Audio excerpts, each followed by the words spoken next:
What's up? Welcome back to my YouTube channel. I'm so excited today to talk about a really popular video on my channel, which was all about how to do a full highlight placement. And you guys really loved this placement. And it was almost kind of like a simple breakdown and a simplification of a breakdown of how I do a full highlight when your client is just kind of looking for an overall brightness. And I even did a base break in this particular tutorial and you guys had tons of questions. So that's what this video is about. I'm going to be linking the video down below if you want to take a look at it if you haven't seen it just yet. It is definitely like a modern way to highlight today. And I think this video kind of made a lot of people's wheels turn because I did the base break. And base breaking is kind of new for some people, especially if you're not used to doing blonding, but it's not just for blonding. It can be used a lot of times even for brunette. So I'm going to be breaking down a lot of this today and kind of going a little bit more into depth about what a base break is and when you can use it. And then again, just kind of answering your questions that were on this feed. And then as I go through this video, if you have additional questions about what we're going to be talking about today, make sure you comment those down below. I'll be sure to answer them either in video form or right there on the feed. But before we get started, please hit that subscribe button and turn on the notifications so you don't miss any of these videos. So let's go ahead and dive right in to this video. So the first thing I want to really break down is exactly what is a base break. So base break is anytime you are wanting to shift the natural pigment about a half a level to maybe even a full level to a level and a half. So this is a really great technique if your client typically gets some highlights. They might be anyone from a natural level 5 up to a level 7, and they just want to diffuse the line of demarcation between where the highlights live and the natural hair. This type of service is typically done immediately after doing a highlight service onto damp hair. This is also a great way to even not only base break, but also blend in some gray as well. So I use this technique quite often. But again, it's a great technique for blurring the lines and just gives a much more softer line of demarcation from the natural hair into the highlight. So very similar to a shadow root, but without shadowing it. We're kind of brightening and toning all at the same time. Typically a base break is going to be done with a permanent hair color. Now I particularly love using Kenra Professional Studio Styles Express for this. Some of my favorite shades are 7A, 8A, 7N, 9A. Sometimes I've used the Bs on certain warm tones that I'm looking to do. But Kenra actually just came out with some brand new controlled base breakers, which are pretty cool because you don't really have to think about it so much. And I really love these, particularly on dark hair clients for the extra cool effect that you can achieve. It actually does a really great job of lifting and toning all in one step and kind of creating this shadow root for those brunette babes that want to be blonde. So like I mentioned, they come in cool and then extra cool, and these are a great kind of first step into trying a base breaker out if you're kind of scared of them. They do work in about 5 minutes. They work extremely quickly, but that's why I love them so much, because it's super time saving in the salon. All right, so now that we know what a base breaker is, if you want to watch this modern placement, it kind of switches up from the traditional mohawk highlight placement. You're going to want to make sure you check out this video right here. So let's go ahead and dive into the very first question that I haven't answered yet on my feed quite yet. So this particular person, Rebecca VB, and she says, hey, this is an amazing placement. It's so handy and simple. You really thought about everything. Yes, I am very strategic with all of my placement. As a matter of fact, I'm going to be doing a foil placement class. I'm doing 3 of them this year. So if you want to check out how you can come and learn from me in person and do a hands-on class, I'm going to be talking all about foil placement in this live workshop. I'll put all of the links and everything down below. So moving on, she says, I have a question because I never do a root smudge. A client of mine always wants to get traditional highlights and makes her really bright. Can I do your placement without doing the root smudge? Yes, you absolutely can do this placement, the exact same placement, without doing a shadow root smudge or base break. 100%. The reason why I love the placement that I did in this full highlight video is because it is placed horizontally, meaning it's going to give you a global brightened effect based on the placement that you do. So since these are put horizontally on the side of the head, you're going to get this blanket effect and overall brightness. So if your client overall wants to achieve a global brightness from her highlights, this is a perfect placement for that, because when she splits it right down the middle, you're not going to see exactly where those foils are placed, versus putting them in a traditional mohawk section. When you split it down in half, you're actually going to see a lot of stripes or kind of like these centers, unless, you know, of course you do super back-to-back highlights. But in order to kind of save you and your time and product and give your client what they desire, you can actually do this with less foils based on your placement. So yes, short answer, absolutely. And if you want to learn more about foil placement and the effects to create, I do have a video on that. Okay, so this next question, or rather comment, was from Tim Schultz, and I'm going to read it to you because I kind of want to address it a little bit, and I totally get what this person is saying. So they say, I still highlight the mohawk traditionally, meaning vertically or horizontally in this little box, right? And it's because the head is round and foils are rectangular. That means I get closest to the root in the middle of the foil and the edges are further away. So when I tried doing the part sideways, a few areas close to the face framing weren't as neat and coming right out of the scalp as I get from the mohawk. Do you know what I mean? Absolutely. I totally get this. So this is where that customization kind of comes into play, where I would personally detail the hairline, because the hairline is so different for every single client. Some people have a widow's peak, some people have a rounded shape, sometimes they have extra thinning hair or a lot of less hair. So I like to actually go in and detail with just a few foils on the hairline specifically, and then you can go ahead and use this placement for an overall brightening effect. So there is a way to still use it, and what I would say to that, anytime when you're doing foils with a rectangular shape such as a foil, you don't want your section any wider than the foil that you're using. So really the head shape shouldn't really matter. It's more about detailing that hairline. If you still want to use this placement and still get this type of effect, go in and do the hairline first and then follow up with putting in these foils. And thanks so much, Tim, for your comment. So I think a lot of hairstylists will totally relate to that. Okay, so for this next comment, I am not going to even try to attempt to pronounce it. Maranatha? Sorry if I totally butchered that. And I know what it feels like because everybody butchers my name all the time. So they say, thank you so much. You're the best. Less time consuming than a full head of tiny baby lights. Yes, absolutely. That's what this technique was all about. That they liked the money piece tutorials actually is one of my more popular videos on this channel, and they were wondering how to incorporate this full head tutorial highlight with a money piece. Again, my answer is going to be pretty similar to Tim's. Do the money piece and then follow up with this full head. It's all about detailing the exterior and the hairline. So if you wanted to, you know, add in some hairline highlights right here on the back of the nape, which I do a lot of those on my channel,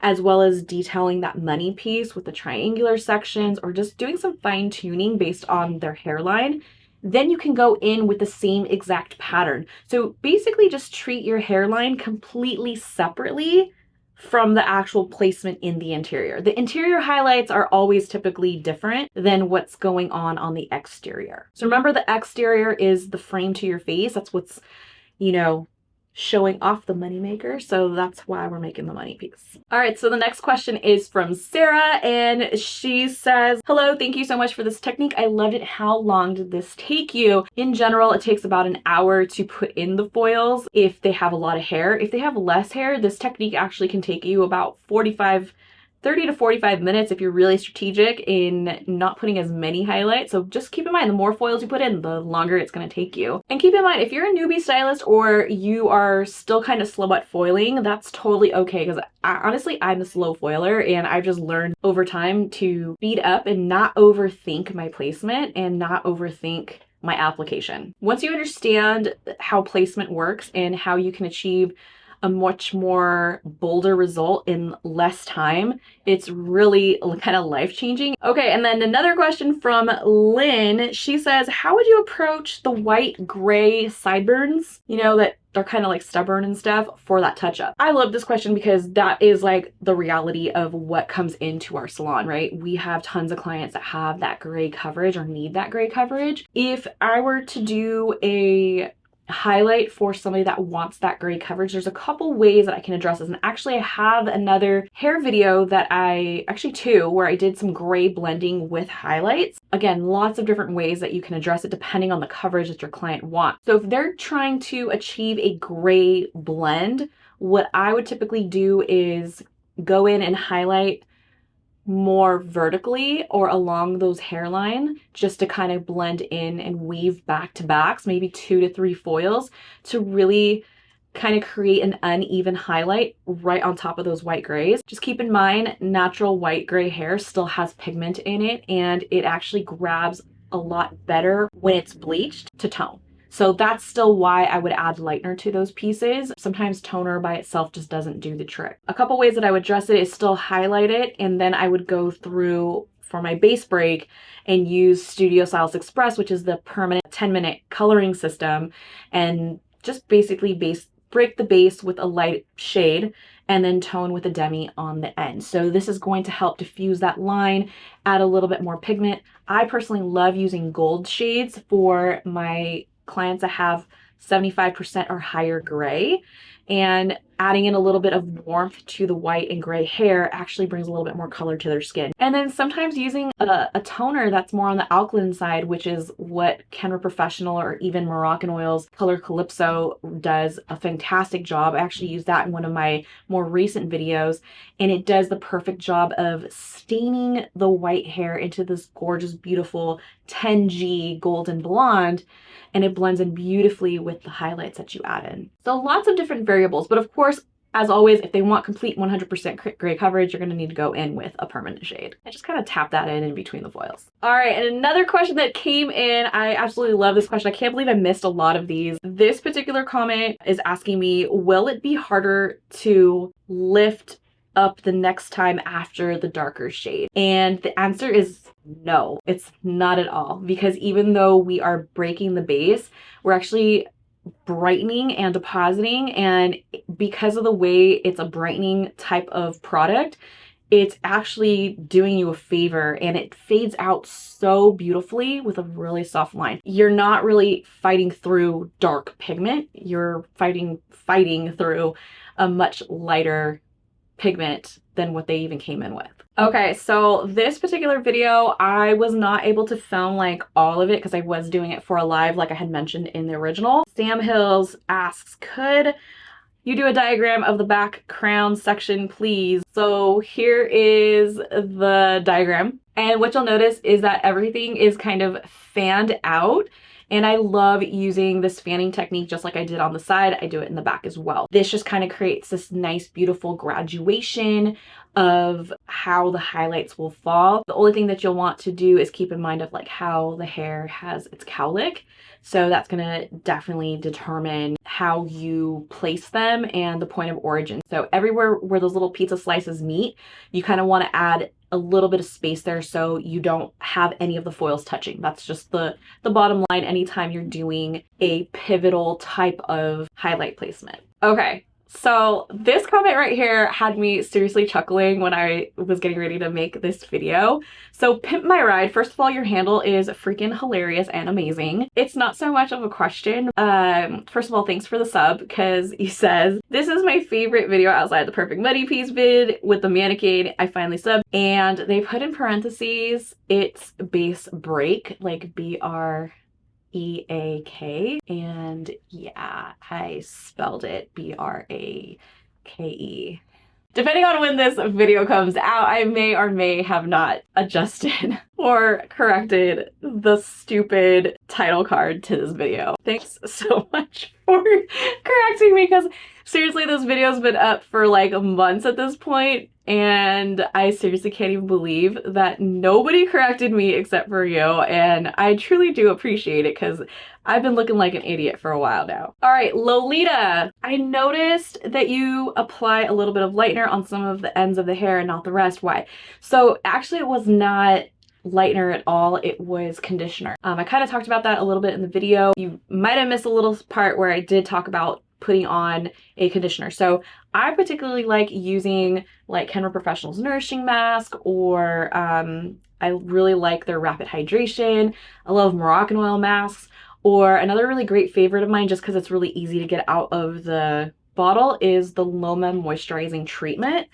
So that's kind of what we have at my salon's back bar. So just adding a few pumps of that into the bowl is so easy. And again, it just kind of helps the hair stick to the foil. That's really the main reason. Plus it adds or doubles up as a treatment for my client's hair as we're highlighting through it. And a lot of times conditioner is a great diffusing tool, so it kind of dilutes your lightener. So you're really just kind of diluting it and adding more conditioners and buffers into your formula, so it's not going to make it work as powerful. So sometimes you just wanting like a quick shift, mixing up lightener with conditioner and water is all you need in order to activate it. All right, and then Pauline Chen asks if the client has gray hair to apply root color first or the same technique as you did. Lots of different variables on how you can do this. I personally would do the same exact technique even if they wanted to cover their gray. I know I kind of talked a little bit about this already, but I would use the Studio Styles Express, which I like to call SSE a lot of the times. It's a 10-minute coloring system that's permanent, and you can do this on damp hair. Ideally, you want to apply it on dry hair, but a lot of the times I like covering gray with SSE, and I would still do this technique, especially if they still want that shadow and coverage all at the same time. But if they're really opting in for a more traditional coverage, meaning, you know, really flat, you know, 100% annihilated gray, what I would probably do is go ahead and apply a permanent shade in between the foils and then let it process. All right, so I think this wraps up this video of all of the burning questions you guys had and, you know, all of the great comments that were said on this particular video. And if you want to check it out, make sure you check out the links in the description down below. If you have any more questions that you would like answered on the topic of highlighting or face breaking, coloring, toning, anything like that, be sure to jot those as well down below. I'll probably make another video like this. And if you have a lot of questions about toning specifically, and you want to learn more about toning, I actually just came out with the ultimate toner guidebook. It actually has 6 or 9 pages of toning tips, of toning basics, 6 little micro videos that you can watch as well. And it comes with 150 plus formulas in a PDF form that you can get inspo from, using all of my favorite toner formulas from Kenra Professional. You want to check that out. That is in the link down below as well. I just launched my shadowing program, which I'm so excited about. So I get tons of emails all the time from hairstylists that want to learn the behind the scenes of what it's like to be a hairstylist and a content creator. So if you are a hairstylist and you want to learn all about YouTube, maybe podcasting, salon ownership, business building, or just shadowing me for the day, you can check out my shadowing program down below and apply. I'm also getting ready to launch my podcast, Hairbnb, right here on YouTube. So if you want to be an early subscriber so you don't miss the first video, I'm actually so pumped about building that channel as well. It's going to be filled with hair salon business advice, anything pertaining to the beauty industry and how to elevate your beauty biz.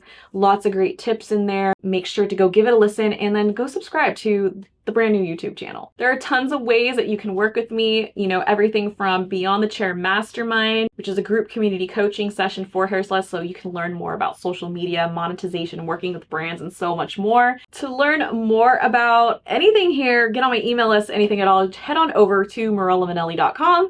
And finally, be sure to subscribe, give this video a like. Thank you so much for everybody's support and growing my YouTube channel to where it's at today. I could not be here without you and all of your support. Truly appreciate you. I will see you in the next video.